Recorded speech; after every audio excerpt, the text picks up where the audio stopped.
History teaches us a cruel truth. Civilizations do not collapse in a single moment. They do not explode. They do not shatter all at once. Most of the time, they fade. They weaken quietly. They rot from the inside long before the outside world notices.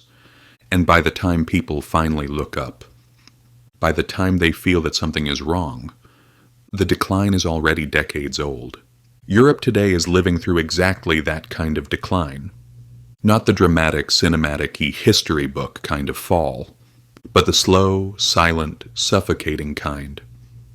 The kind that eats away at competitiveness, population, innovation, and purpose. And this story is not about a war, not about a single disaster, not about a sudden collapse. It is about stagnation. Aging, policy failures, strategic blindness, and 6 fatal wounds that are quietly rewriting Europe's position in the global order. First fatal wound: the industrial engine stalls. For nearly a century, Europe, especially Germany, was the global benchmark of industrial power, automotive titans, world-class machinery, precision engineering, chemistry, metallurgy. This wasn't just an industry. It was Europe's identity. It was the machine of prosperity. But after 2010, something profound happened.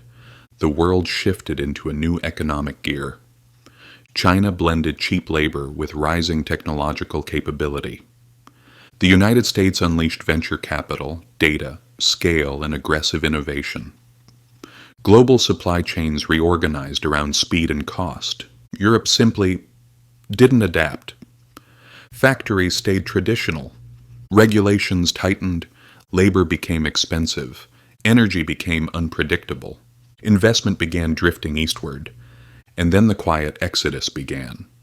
Not with headlines, not with public announcements, but silently, factory by factory, line by line. Today, German car production is at a 30-year low.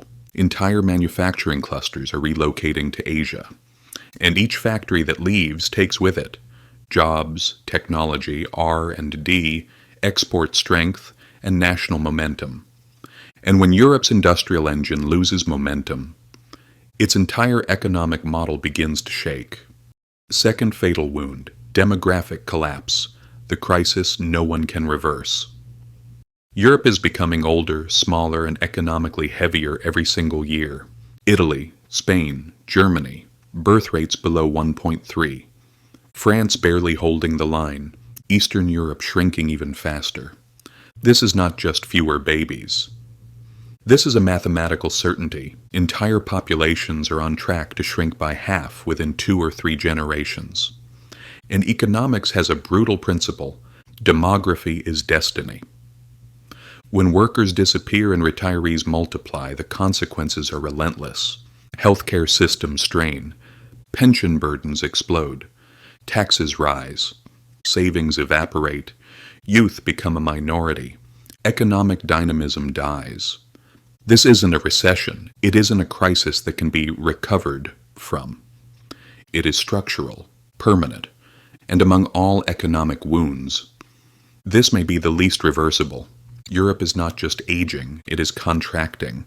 And no policy, no subsidy, no speech, no reform can stop a demographic collapse once it reaches this scale. Third fatal wound: the great capital flight to America.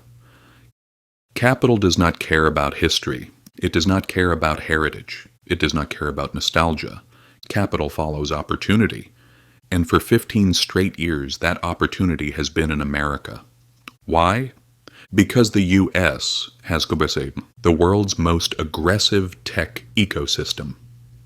A deep venture capital network, universities that feed startups, a massive domestic market, light bureaucracy, and a culture that rewards risk instead of punishing it.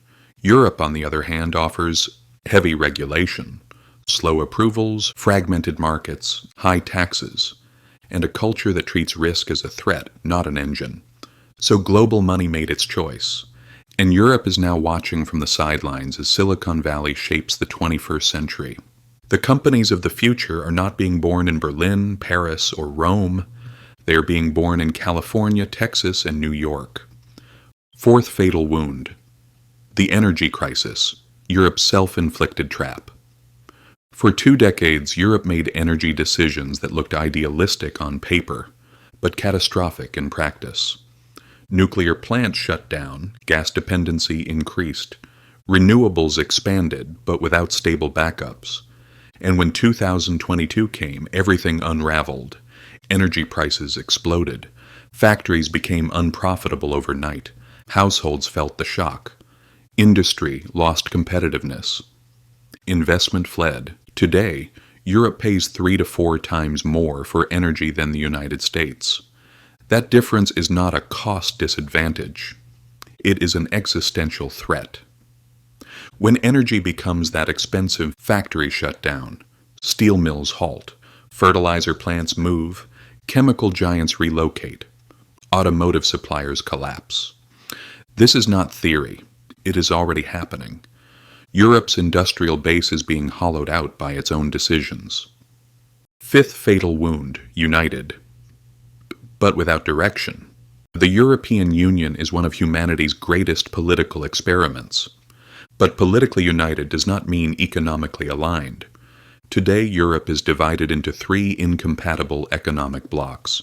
North, disciplined, export-driven, fiscally strict. South, indebted, slow growth, structurally fragile. East, rising, low cost, manufacturing heavy. One currency. One central bank. 3 divergent realities. What does this mean? It means a shared economic strategy is nearly impossible. It means crisis responses are slow. It means reform stall. It means political unity exists. But the compass is broken, and in moments of global shift, hesitation becomes defeat. Sixth fatal wound. Innovation deficit, losing the 21st century. Europe mastered the 20th century by mastering industry. Steel, cars, chemicals, engineering.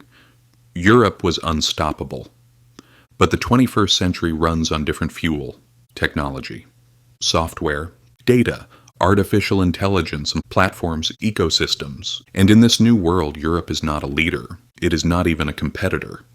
Look at the world's most valuable companies: Apple, Microsoft, Amazon, NVIDIA, Alphabet, Meta, Tesla.